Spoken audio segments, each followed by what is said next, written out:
Hi, we're the YUNGK.O.R.I, and this is a story how Jesus changed our life. Hi, my name is Tasha, and I have been saved since I was a little girl. My relationship with God, however, has been on my own terms for most of my life. When I was 16, I lost my mom.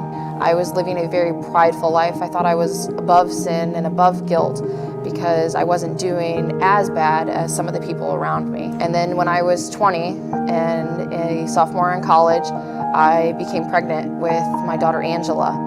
I felt very alone and very angry at God for making that part of His plan. And it wasn't until this last event of my life that I really realized what God was doing in my life. In August of last year, we began the 115,000 series. I was in a marriage that God was not present in. My husband wasn't a believer, and though my daughter and I prayed, we talked to God and had a relationship with God, we weren't living our lives for God. We were asked to put a name on the 115,000 board.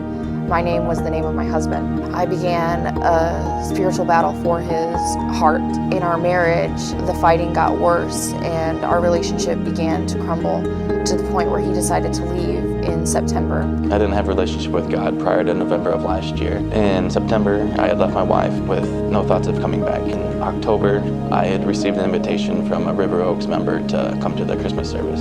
At that point, that's when I had felt the need to talk to my wife about what was going on and how I felt. Throughout October was pretty rough, but I stood firm with my small group and my church family, and I spent my days and my nights praying for Jeffery's salvation, whether that included me or not. And then late October, I got a phone call asking to meet up with Jeffrey to discuss kind of what we were doing, and I had no idea what we were going to do at that point because we were just about to sign divorce papers amicably. Jeffrey came to me and told me that he wanted to work on our family and he wanted to come home. I brought him to River Oaks the following week. We have been serving for the Lord ever since. I've been waiting to put my stamp on my name, and today I'm going to be a disciple of God and be saved by Jesus because Jesus has changed my life. I was guilty in sin, but through God's love, I am no longer guilty.